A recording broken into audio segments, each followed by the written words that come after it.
Hi everyone!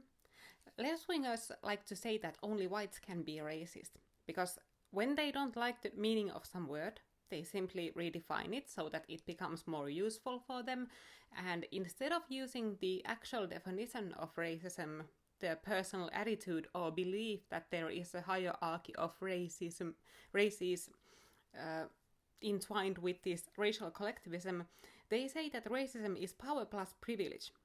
So that only the ones who are in power can be racist. So, say in white countries, only white can be racist. But of course, they never use that the other way around. Like if you look at, say, Zimbabwe or South Africa, in those countries, blacks are now in power, the black majority. And whites are being treated in a very racist manner, like extremely racist manner. But these people never bring it up that, okay, the blacks have power plus privilege over there. The power plus privilege only seems to apply when you're talking about Western nations that have a white majority. And there's this Finnish left-wing newspaper called Helsingin Sanomat, a big newspaper, and they have an article in which they claim that there is no reverse racism or reverse discrimination, and they have a public official who takes care of equality matters and a philosopher to tell you why that's so. And first they start talking about this geek rap band called Princess Nokia, made in Helsinki. And on that gig, this singer or rapper in this band told white men to move back from the front row and give a room for people of color and women. Or specifically, she said that people of color and women should come to the front. So she's basically saying, okay, white guys, go to the back. And this gets very interesting, because they have this columnist who says she forced the audience to recognize the setting we have in our society. People who she asked to be on the front row often have to struggle to become seen or to be able to see. Okay, I'm a woman. I really don't have to struggle to see or be seen. I just do what I do, just like the guys do. And I can't really say I've ever faced any struggle because I'm a woman. Like, who is she to say anything about my life? Actually, the only discrimination I've faced has been positive discrimination, like people are nicer to me because I'm a woman. Like, for example, if you compare the hate mail Younes and I get, it's extremely rare for me to get like really, really bad hate mail, like threats of violence or something like that, because people have that threshold. They don't like to say violent, nasty things to a tiny woman. But if it's a guy on the other end, then they just go all out. And for example, when I was in school, my natural sciences and math teacher clearly gave me some positive discrimination, like he spent extra time on giving me extra resources for studying and things like that, because he was just so happy that there's a girl who does so well in these areas, like in physics or math. So he wanted to make sure that I can get the best possible basic education on those issues and maybe get some encouragement to study those fields later on. So I don't have to struggle. Actually, women have it a lot easier in many ways in our society. There are no quotas for men. There is no special treatment for men. Women just have it easier in so many ways. And then they say that this stunt this singer pulled raised some counter reactions or backlash, and that some people think it's racism targeted towards white men. And of course it's racism, because this singer, she also said on the gig that the gig area is a safe place or a safe zone, and that there would be no sort of discrimination in there based on gender or race. And all the while she was the one who was discriminating, like she was the one creating that divide. Otherwise, this audience, they would have been one crowd, they would have been having fun, not even thinking about race or anything like that. But then this fucking singer drops this bomb on them. Okay, you're white, you're male, go to the back. Like where? How did she think that being such a killjoy and such a racist would be a fun idea, or in any way a constructive idea? It just divides people.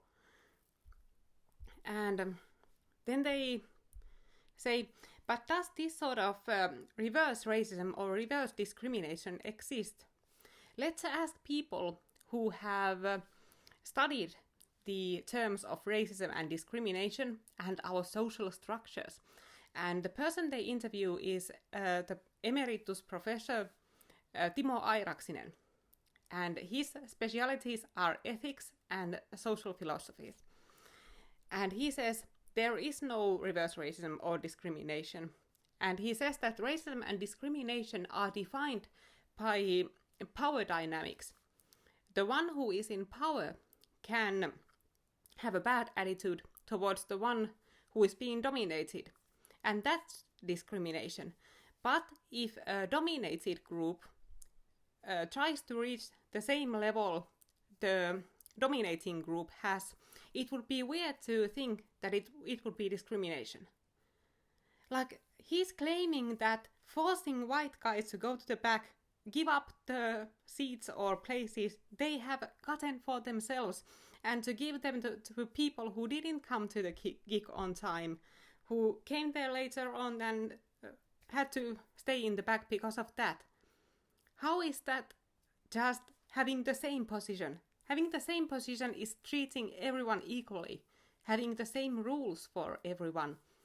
And the gig already had clear rules that were the same for everyone. If you are there on time, you get a good seat. If you come late, you don't get a good seat. And it has nothing to do with race or gender. But this is how it is, that if there is discrimination against white men, it's never seen as discrimination. It's always just this struggle minorities have, that minorities are only trying to get the same rights everyone else has. They already had the same rights everyone else has. They now got privilege. They got privilege over the white men just because of their skin color or what's between their legs. So they were given better seats than they deserved because of the traits they were born with. If that's discrimination, I don't know what is. And they say that the words for or concepts of reverse racism and discrimination come from the education politics of United States from several decades back. And back then, the black population was given certain privileges in education because they had been in a disadvantaged position. And for example, they were given quotas in higher education. And of course, what they're talking about is affirmative action. And affirmative action is pure racism. I could make a video about that on its own, getting to this issue on a deeper level. But it's just racism. If you are an Asian, you then don't get the same possibilities as you'd get if you were a black student. And it's not even working. Like these black students or Latino students who get to these universities without really having the skills needed, who only get there because of the quotas, they don't make it. They have a huge dropout rate. It's not working. There should be just a simple meritocracy that, okay, you have the best scores, you get in, regardless of your race. That's the only way not to discriminate. Now the system is discriminating most against Asians. Like, they are left out of school places they should be getting. Whites are also being left out. And the blacks and brown people, they are getting spots they shouldn't have. And they aren't even making good use of them, of course, because they don't have the skills for it, so they drop out. And nobody benefits from it in any way. And it's, in a way, it's pretty cruel to put someone in a university program he or she shouldn't be in because they are doomed to fail. Like, of course, you should have a certain set of skills to even start the studies. Otherwise, you will fail. And it will be a huge strike on your confidence and your future. Because you could have used that time in a much more constructive way. Like, you could have gone to another school. One that's closer to your own skill level. And you could have made good use of that time. You could have gotten a degree instead of going to some university you shouldn't be in with your skills and dropping out because it's just too difficult. It's too challenging. And they say that this program, or what they mean is affirmative action, was called reverse racism and discrimination, and that the same discussion still lives on in Finland too. And this philosopher, or Professor Airaksinen, it's interesting what he has to say about it. He says that talking about reverse racism is a counter-strike of racists for feeling that their status is being hurt. So, for some reason, all people who are complaining about white men being discriminated against, they are simply racists who try to hold on to their position of power. What sort of position of power can you have if you are in the only group of the society who can be legally discriminated against? Like, if a person discriminated against me, I could sue him, because most likely that would be about gender discrimination. But if you discriminate against a white man because of his gender or skin color, there's nothing they can do. Like, there are no quotas for them. It's only a lose-lose for them. When quotas for women or colored people are made, white guys lose. Like, it's completely possible for a white guy to lose, for example, a job possibility, because the workplace has to fill these quotas, and they cannot give the job or promotion to a white guy, because they have to have diversity, they have to have more women, they have to have more colored people. And it was this drawer of the comic Dilbert who talked about that issue, and he had faced it twice, that he had missed promotions because he was a white guy.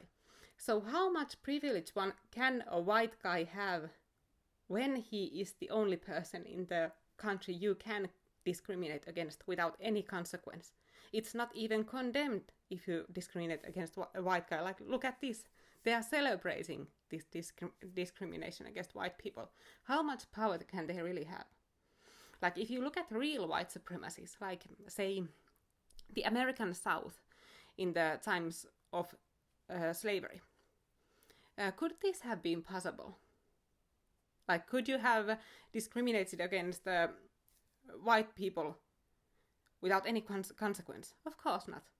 Because that was a white supremacy. And we are being told that we now live in white supremacy. Of course we don't. Because whites are the only people who you can discriminate against. And then this guy goes on. Populists have their fake news and their alternative facts, but they are not the only way. Messing up or blurring these concepts is one of their strategies too. So now they are saying, now he's saying populists have their fake news and alternative facts, and that they are the ones who mess and blur these concepts, while he is redefining racism altogether. He is making up a completely new definition for the word. And these people, they are absolutely delusional. Like, they live in this bubble of left-wing ideology. And I understand that when you look at the reality from there, the reality can appear as if it's fake news and alternative facts, because it's in such a contradiction with your own ideology. It looks so different.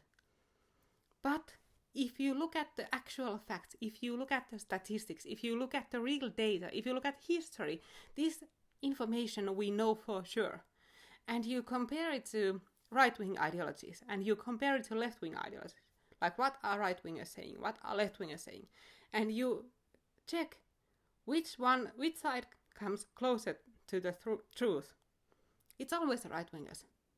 But these people, they're just delusional. They have accepted this alternative reality of their own. Like, there might be some alternative facts on the right side of this issue, but at least we don't have an alternative reality. Like in Finland, the anti-racists, they had this slogan, "We have a dream." They even had a big concert and demonstration called "We have a dream." And of course, it quickly turned into a slur against them. It was said that you have a dream, we have the reality. And it's basically like this. And he says, but is a white straight man always privileged? Also, a person who belongs in this group, in white males, can be disadvantaged in society or poor, and not in that way in a position of power. And this professor says that of course that is possible, but he says that it's not because of structural discrimination. So if a white guy is on the street, down on his luck, he has absolutely nothing, he's homeless, he is dirt poor, it's not as bad because it's not because of structural discrimination. So now we are in a sort of new oppression Olympics, that whose suffering is the worst. And he says that group which is dominated structurally cannot discriminate against a structurally stronger group. I would almost say that people who are in a dominated position have the right to mock or punch, or like figuratively punch, those who are stronger and who hold the power. They have to fight for their own rights. So he's saying that he places these certain groups, like women or people of color, in this disadvantaged position, and that they have a responsibility to be as terrible as they can towards white men, because that's just fighting for our rights. Like, no, I'm not in a disadvantaged position, and this white professor has absolutely no right to categorize me to be a victim. I'm not a victim. And I would think a lot of, say, people of color and a lot of other women agree with me. But still, this guy, he thinks that he has the right or some sort of authority and wisdom to say who are the victims and who are dominated against. And it's funny that still, when you look at how people are reacting to, say, me, nobody's saying that I'm a victim. Nobody on the left wing is saying that I'm in a disadvantaged position because I'm a woman, because I'm a racist. Like, I'm a right winger, so I'm automatically an oppressor. Even though by their ideology I'm supposed to belong in this victim group. But because I'm a right winger, I somehow jump out of that victim group and stop being a victim, even though I'm still a woman. And it's the same thing with UNES. Like, these people say that only whites can be racist because whites are in power. Well, UNES is a member of this hurt minority, disadvantaged minority, and he's called racist all the time. And he also is never categorized as a victim, because once you start being a right-winger, once you start being racist, you stop being in these victim classes. Like, you are kicked out of them immediately. So even if you're a person of color, even if you're a woman, if you're a right-winger, you cannot be oppressed. You're automatically the oppressor. So there's absolutely no logic in these people.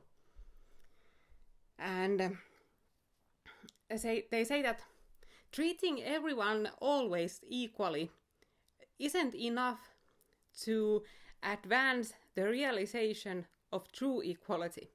And this is actually something that's mentioned in Finnish law too, that positive discrimination is allowed when it's used to further the realization of actual equality. So they assume that people of color and women must be in a disadvantaged position, so you can give them some positive special treatment and privileges, because that way they can be really equal. Because it's not enough that you give them the same possibilities as white men have. And for some reason, I've been doing just fine without those privileges. Like, I don't need special treatment. Like, I'm studying now. I don't need a female quota to get in some school. I have good grades. I work hard for them. And I hate this special treatment because it's like this dark cloud over all successful women. Because there are these female quotas, it's always suspected that you might be doing well just because you're a woman. So there's always this suspicion that if you got into some leadership position, if you got some good place in a good school, then people suspect, okay, maybe she just got in because she's a woman.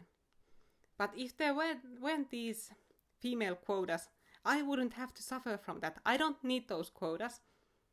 A woman who really needs them, shouldn't be using them. They should just be using what they have, using their skills just as men do, getting as far as they can in life with their own skills. Like men who lack the skills to get to university, they have to do with their own skills. They don't get any privileges. That's the way it should be for everyone. And they say that not everybody is on the same starting line in society. That there can be more unemployment among immigrants than in the native population, and that people who are disabled can be from the start in a weaker position at the job market, and so on. And that's of course so, because when you talk about immigrants, and especially in Finland, where a lot of these immigrants who don't come from, say, Russia or Sweden or Estonia, like these neighbor countries, they are completely unskilled. A lot of them are illiterate. It's very rare for them to have any real education you could make any use of at the Finnish level. Like, they can have some sort of degrees, but you don't do anything with them over here because they aren't worth anything in Finnish educational world. So they have to start over. And if you have people who are illiterate at the age of 35, how far can they really get in Finnish society? And then, of course, there are the hereditary traits.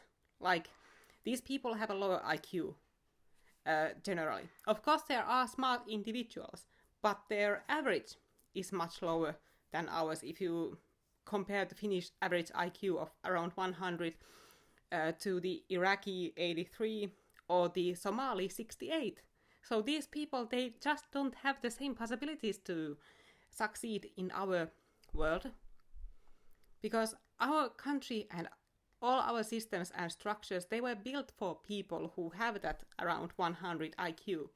So bringing them here and expecting them to succeed is basically the same as taking Finnish people, placing them into a society that was meant for geniuses, and then expecting them to succeed just the way the geniuses do.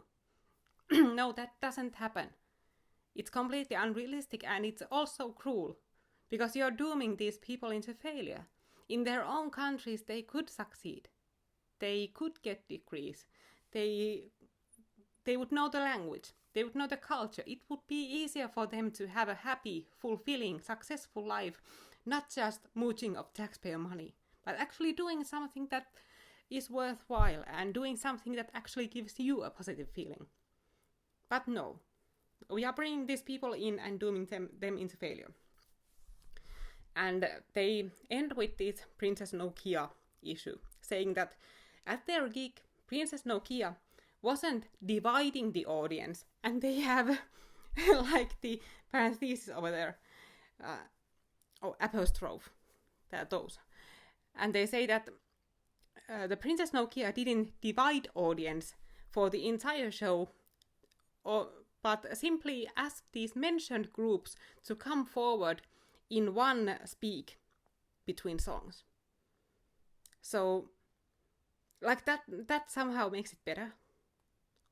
Like, it wasn't for the entire show. Like, imagine if I did that. Like, imagine if I had a band and it played in, say, South Africa. Like, we were in Johannesburg. And I would say, okay, white people, come forward. You black people, you get to the back row. Because you have power and privilege over here. Like, would these people be celebrating me? I don't think so. And it's funny that they say divide the audience. Like, she didn't really divide them. Of course she divided them. Otherwise this group would have had fun as a one group. You know that feeling you have when you are at a concert or a music festival, that shared feeling of happiness and experiencing something together. And this woman ruined it for them.